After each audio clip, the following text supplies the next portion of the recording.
मान लो किसी का बीपी हाई होकर के ब्रेन हेमरेज हो गया है, एम्बुलेंस वाला इस वक्त पर अगर एम्बुलेंस थोड़ा सा दौड़ा दिया कि जल्दी पहुंचा दूं तो हॉस्पिटल जाने का काम ही समाप्त है। कौन की भगवान की है अस्पताल बा एक मिनट में पहुंचा दिया लोग, कोई नहीं पहुंचाया। कौन अस्पताल का नाम तो बताइए, हम पहुंचाते हैं। अस्पताल है यही बगल में पीछे में है अस्पताल बनना के लिए। तो डॉक्टर नहीं बैठता है? बैठल अच्छा, दवाई जा मांगे तो दवा नहीं मिलता है। तो आपने देखा कि जो यहाँ पे बुजुर्ग है, यहाँ जो सुगी चौरी में हॉस्पिटल है, वहाँ डॉक्टर तो बैठते हैं लेकिन दवा नहीं रहती है। इससे भी लोगों को काफी रोष है। और भी लोग हैं। सर क्या नाम है आपका? क्या स्थिति है, माहौल क्या है, आप लोग किसके साथ? और लोग तो कह रहे हैं कि भरत भैया आजाद आया तो नहीं आगे पहुँच पाएंगे। भरत भैया 50,000 ऑटो से पूरा मल्लाह समाज लग गया है। हर समाज लगा है, हर समाज लग गया। लड़ाई भरत भैया लड़ रहे हैं। क्या आपकी स्थिति है बाबू, क्या करते हैं? क्या स्थिति है? सही है, बढ़िया है। चलिए, क्या लग रहा है इस बार? भरत भैया निकल रहे हैं। भरत भैया निकाल रहे हैं। क्या लग रहा है भैया आपको? भरत भैया निकल रहे हैं, बहुत बहुमत से निकल रहे हैं। अरे यहाँ पे बड़े बड़े राज्यपाल के भी लड़के चुनाव लड़ रहे हैं और दो बार विधायक रह रहे हुए हैं, वो भी लड़ रहे हैं। डॉक्टर की पत्नी लड़ रहे हैं। इनसे थोड़ी मतलब है, हम लोग भरत भैया से मतलब है। हम लोग के दिन रात साथ चलते हैं, हम लोग विकास से मतलब है। विकास से मतलब है जी। क्या लग रहा है भैया इस बार? भरत भैया जीतेंगे और पूर्ण बहुमत से जीतेंगे। उनको पूरी जनता के साथ है। पूरा क्षेत्र से वोट मिल रहा है। पूरा क्षेत्र से वोट मिला और जो देवरांचल है, पूरा समाज देवरांचल का भरत भैया के साथ पूरा। इसलिए कि जब बाढ़ आया था तो वहाँ पे कोई मेरा नेता कोई नहीं गया। भरत भैया एक ऐसा नेता है जो वहाँ गए थे, जो घर फट गया था उनको बसाया भी है। और भी कुछ लोगों से जान लेते हैं।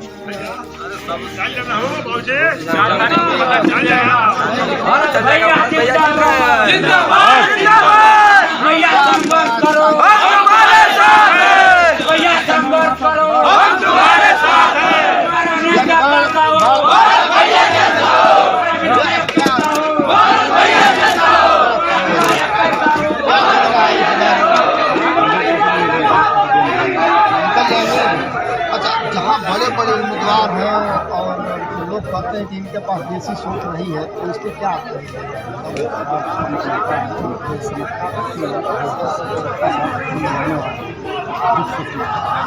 यानी निश्चित है कि इस बात?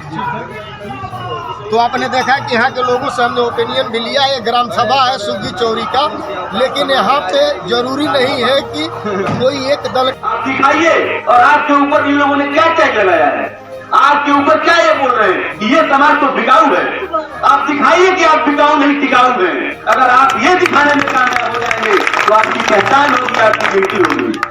इन लोगों ने जो टैग लगाया है, हमारे माथे पर लिख दिया है कि हम बिकाऊ हैं। हम लोगों को ये मतलब तोड़ना है। आज किसी केवल निषाद की बात नहीं कर रहे हैं। चौहान है, यादव है, मौर्य है, कुशवाहा है, तेली है, गठेरा है, कमोली है, गुप्ता है, मोची है, कसाई है, सबकी तो बात की जा रही है। इस हॉस्पिटल में अगर डॉक्टर आएगा तो किसी एक जात का इलाज करेगा क्या? यहाँ से मजदूर की सड़क अच्छी हो जाएगी तो कोई एक इलाज नहीं जाएगी क्या? अरे आप कहाँ हैं? किसको वोट कर रहे हैं? यहाँ के गन्ने किसान लोग ट्रैक्टर लेकर घोसी में ठीक से नहीं पहुंच पाते हैं। ये क्षेत्र गन्ना का है, इधर गन्ना होता है। आप लोगों की समस्याओं को जो लेकर चल रहा है, जो लड़ रहा है, उसके साथ गुप्ता जो भारतीय जनता पार्टी के यहाँ से जिलाध्यक्ष है, हमने कहा कि आप कहते हैं कि भरत भैया को या उनके साथ उनके सहयोगी 10 पदाधिकारियों को आप लोगों ने निकाला है पार्टी से, इसमें क्या सच्चाई है? आपने खुद छोड़ा है या आपके साथ किस तरह? भारतीय जनता पार्टी देश में और दुनिया में बड़े दल के रूप में जो भरी है, उसको ये ज्ञान नहीं है और उसको ये पता नहीं है कि गरीब किसान मजदूर शोषित वंचित कहाँ कट रहे हैं, कहाँ बह रहे हैं, कहाँ डूब रहे हैं और अपने कार्यकर्ता कहाँ पर हैं। वो हमें क्या निकाले? ना हमें वो लाए थे और ना हमें वो निकाल पाए। हम तो एक वैचारिक राजनीति का हिस्सा होकर के पंडित दीनदयाल उपाध्याय के अंत्योदय और मानव एकात्मवाद से और श्यामा प्रसाद मुखर्जी के बलिदानी जीवन को, सांस्कृतिक राष्ट्रवाद को ग्रह करके मैं भारतीय जनता पार्टी का काम एक स्वयंसेवक के रूप में 13 साल की अवस्था से शुरू किया था और 96 से लेकर के 2022 तक लगभग 25 वर्ष का सफर, अपने जीवन का अमूल्य समय, अपने माता पिता की पैतृक संपत्ति को कमजोर करके करोड़ों का जो है कि समर्पण भी इस समाज में काम करते और दल का काम करते उन्होंने लगाया है। अब मान लीजिए ये भारतीय जनता पार्टी मानव एकात्मवाद से भटक गई है, अब पूंजीवाद, वंशवाद, परिवारवाद की शिकार हो गई है, अब भ्रष्टाचारियों को टिकट देने लगी है। दिल्ली में बैठा नेता व्यक्तिवाद हावी हो गया है, संगठन का कोई फोरम का कोई मतलब नहीं रह गया है। जो दिल्ली में बैठा हुआ नेता मंडी बोलते हैं कि मंडी से टिकट मिलता है, अब कार्यकर्ता को काम के आधार पर टिकट नहीं मिलता है भाजपा में, दिल्ली के मंडी से टिकट मिलता है। इस नाते जब मंडी से गरीबों के विकास, सम्मान, कटान पीड़ितों की आवाज और इस इलाके के विकास के संकल्प को, मेरा ये गृह जनपद है और संजोग से गृह विधानसभा भी है। माहौल बहुत अच्छा है, माहौल इतना अच्छा है कि यहाँ पर जो है बहुत बड़ी बड़ी जो पार्टियां हम लोगों को जो काउंट नहीं कर रही थी, उनकी स्थिति बहुत बिगड़ गई है। और निश्चित रूप से माननीय मंत्री संगापल्ला मुकेश सहनी जी का जो 4 तारीख का प्रोग्राम लगा हुआ है, उनके साथ श्री सुरेंद्र सिंह जी भी आ रहे हैं और एक बड़ा कार्यक्रम का आयोजन करने का हम लोग प्रयास कर रहे हैं। और निश्चित रूप से उस कार्यक्रम का आयोजन जब 4 तारीख को होगा तो उससे बहुत सारे लोगों की और आंखें खुल जाएंगी। क्या संदेश देंगे सर? संदेश मैं ये देना चाहता हूँ कि यहाँ के देखिए, हम लोग जिस सुगी चौरी के जिस जगह पर हम लोग खड़े हैं, मलाटुलिया का ये जगह है, मैं आपके चैनल के माध्यम से सभी लोगों को ये संदेश देना चाहता हूँ कि पहली बात तो 4 तारीख को अधिक से अधिक लोग आकर मंत्री जी को सुने। उनको सुनने से काफ़ी चीज़ें इन लोगों को समझ में भी आएगी। और 7 तारीख को अधिक से अधिक सभी लोग अपने घर से जाएं, समय से बूथ पर पहुंचे और नाव के सामने वाला बटन दबाकर भरत भैया को अधिक से अधिक वोट दें, पार्टी भी पार्टी को वोट दें। तो आपने देखा कि राष्ट्रीय अध्यक्ष जी से इनसे बात हो रही थी, कुछ लोगों की ओपिनियन लेते हैं। इस बार किसको वोट दे रहे हैं आप लोग?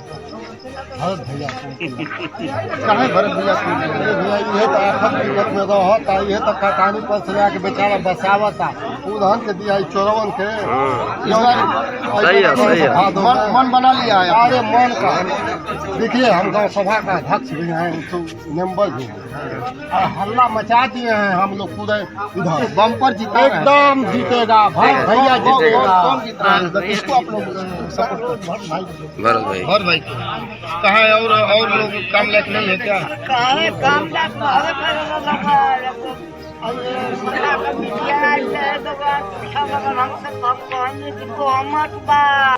उसमें लोग जो प्रभावित हो रहे हैं उसका बचाव होना चाहिए। किसी ऐसे नेता का नाम आप लोग जानते हैं? बोलिए, किसी ऐसे नेता का नाम बताइए जो आपकी कटान की लड़ाई लड़ रहा हो। मैं 3 दिन 4 दिन से लगातार इस क्षेत्र में घूम रहा हूँ और आता हूँ, 2-4 लोगों से मिलता हूँ, चला जाता हूँ, फिर 2-2 लोगों से मिलता हूँ। सभी लोगों ने एक ही नाम लिया है कि केवल भरत भैया ही एक ऐसे व्यक्ति है जो यहाँ के लोगों की समस्याओं को आगे तक पहुँचाते हैं। एक यहाँ से दोहरी घाट ब्लॉक में गांव पड़ता है जो मधुबन विधानसभा में ही है। हम लोग उस गांव में गए थे, वो मादी सी, बस थोड़े से संपन्न लोगों ने अपना रोड के किनारे घर बना लिया है, थोड़ी सी मार्केट यहाँ बाजार बन गई है। अन्यथा जो सामान्य लोग थे उनका जनजीवन आज भी मुझे नहीं लगता है कि बहुत परिवर्तन हुआ है। ये क्षेत्र ही ऐसा है कि यहाँ आप जब भी पक्की मकान बनाएंगे, जब भी कुछ अच्छा काम करेंगे, तो घाघरा के कटान से ये क्षेत्र सबसे अधिक प्रभावित होता है। सन 1998 की जो बाढ़ आई थी तो मुझे अच्छे से याद है, उस समय हम दिल्ली में थे, मुझे बहुत तकलीफ होती थी। हम लोग कैसे कैसे घर आए थे। मेरे बागीचे में भी इधर से लोग जाकर बहुत दिन तक, लगभग 1 महीना तक यादव और चौहान समाज के लोग तो उन लोगों ने रहा के लिए आया करते थे। और थोड़ा सा पढ़ने लिखने के हिसाब से हम लोग यहाँ से शहर चले गए, गांव छोड़ दिया है हम लोगों ने, लेकिन हमारा पैतृक आवास यही पे आज भी है। समय समय पर आते जाते रहते हैं, लेकिन सूखी चोरी हम लोगों का हर साल जब हम लोग बचपन में थे तो जब मेला लगता था तो आते थे यहाँ से गोली कलछी खरीद के। इनको कमजोर कर देंगे तो इनके अलावा आप लोगों की आवाज उठाने वाला और कोई नहीं है, ये जान लीजिए। और इनका विश्वास किसमें है? इनका विश्वास आपके नेता मुकेश सहनी में, और मुकेश सहनी जी का, माननीय मंत्री जी का विश्वास अगर किसी में है तो भरत भैया में है। ये दोनों विश्वास बहुत अटूट है, इसको आपको मजबूत करना है और इसकी जिम्मेदारी आप लोगों के ऊपर है। आप यहाँ स्कूल नहीं है, आपके बच्चे पढ़ नहीं पा रहे हैं, कह रहे हैं अब मैं जाऊंगा तो गरीब अपने गले में मुझे लगा लेगा, मुझे गरीब कभी प्रतिकार नहीं कर सकता है। जिस दिन गरीब अपने दरवाजे से मुझे वापस कर देगा, मैं पजामा कुर्ता खोल करके घर बैठ जाऊंगा या खाकी बाकी कुटी पर आकर साधु हो जाऊंगा। मैं गया था पिंडोलिया परसों घूमने के लिए, परसों का कल गया था, परसों गया था।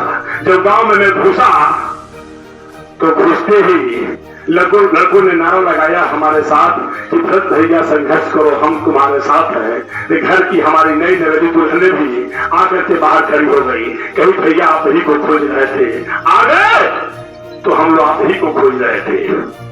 और तो बहुत हुआ, हम तो समाप्त हो गए, हम तो हजारों की आबादी 6 महीने से इस सड़क पर आकर के बंधे पर आ रहे हैं। बड़ी मेहनत किया, हमको 200 लोगों को जमीन मिल पाई है संतोष जी, बहुत मेहनत किया तो दर्जनों गांव में 10-10 20 आदमी को करके जमीन दिला पाया हो।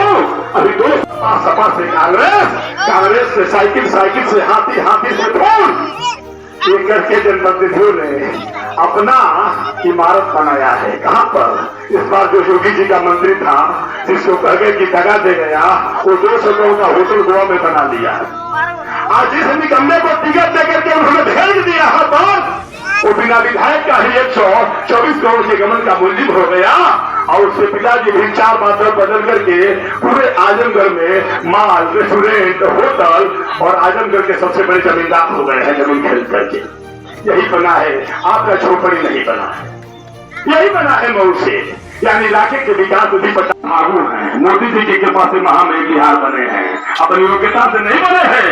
ये लोग मौसम से भी ज्यादा बदल जाते हैं। अभी ठंडा, गर्मी, बरसात ऋतु का समय 3-4 महीने पाता है, लेकिन इन लोगों के लिए जब चुनाव आ जाए तब नया दल मिल जाता है।